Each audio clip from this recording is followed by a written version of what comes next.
বন্ধুরা এখানে কিছু এমপ্লয়ি নেম দেওয়া আছে এবং তাদের অ্যাটেন্ডেন্সটা এখানে দেওয়া আছে।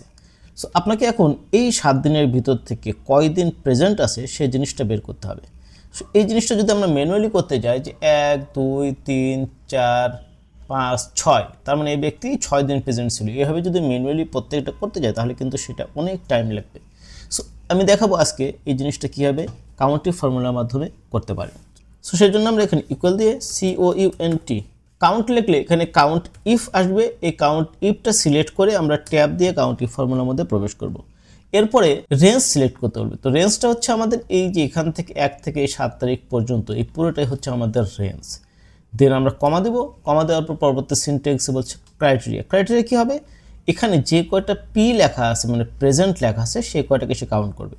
পি যেহেতু একটা টেক্সট বা একটা ল্যাঙ্গুয়েজ, সেজন্য আমরা এটাকে এক্সেল ফর্মুলার মধ্যে যখন লিখব তখন আমরা ডবল ইনভার্টেড কমা দিয়ে এই পিটাকে লিখবো, দেন ডবল ইনভার্টেড কমাটা ক্লোজ করব, দেন ব্র্যাকেটটা ক্লোজ করে ইন্টার দেবো। ইন্টার দিলে এখানে দেখবেন 6 চলে আসবে। এটাকে যদি ড্র্যাগ এন্ড ড্রপ করি তাহলে এখানে দেখেন প্রত্যেকটা এমপ্লয়ির 1 থেকে 7 দিনের মধ্যে কতদিন প্রেজেন্ট ছিল সেই জিনিসটা কিন্তু এখানে চলে আসছে।